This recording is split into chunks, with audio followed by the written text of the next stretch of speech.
Now, essentially, she's giving a speech to Deutsche Bank, again, if we believe this, and the Clinton campaign hasn't denied it, essentially saying, you know, let the fox guard the hen house is how Bernie Sanders would spin that. Others could spin it as, of course, you're not going to go to pre-med students to regulate the banking industry.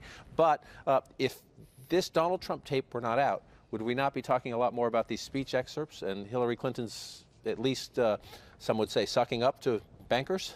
Well, look, I mean, she is very fortunate that Russian intelligence and Julian Assange don't understand the difference between a primary and a general election. That's right. Because if this had been a March surprise, we might have a very different set of people standing on the debate stage tonight. I mean, this was really, really damaging stuff. You can explain some of this away.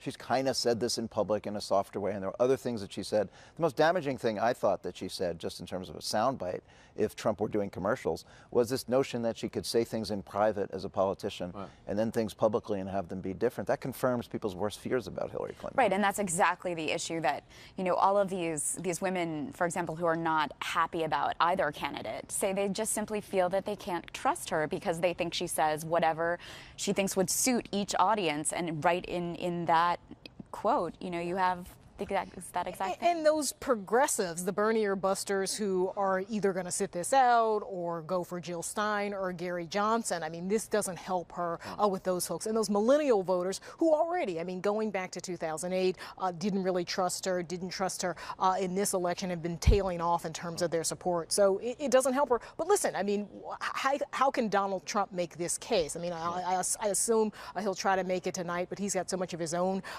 visceral type of baggage that it'll be interesting to see how it plays out. The idea of this email was John Podesta, the campaign chairman, asked campaign aides, go through these transcripts, just in case they do become public, go through these transcripts, tell us, or if we're debating whether to release them, go through them and see what's troublesome in there. Another thing that I bet Donald Trump does bring up tonight, that in a speech to a Brazilian bank in 2013, she talked about the United States and then the hemisphere essentially being like the European Union.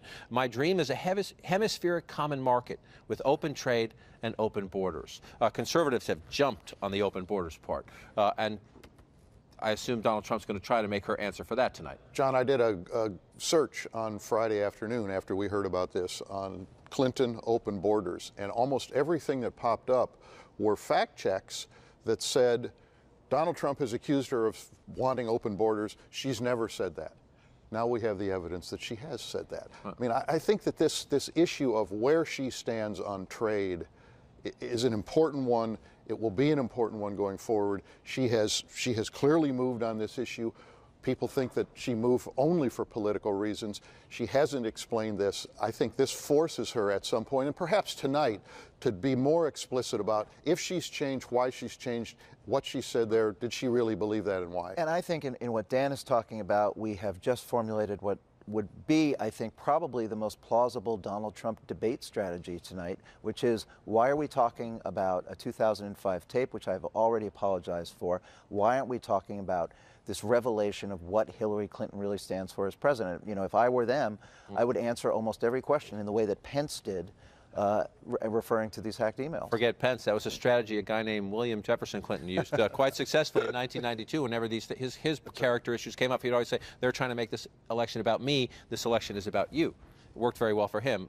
The question is, can Donald Trump pull that off? Donald Trump has tried that tone in some of his speeches when he's been criticized in the past, and, you know, saying that, making himself the candidate of the people. So he will have to do that in a very clear way tonight. I mean, the problem is Donald Trump is obsessed with himself, right? And he always feels like he needs to defend himself. I mean, that was the mousetrap, right? Over and over again that Hillary Clinton set for him, that he always wants to litigate himself and his own greatness.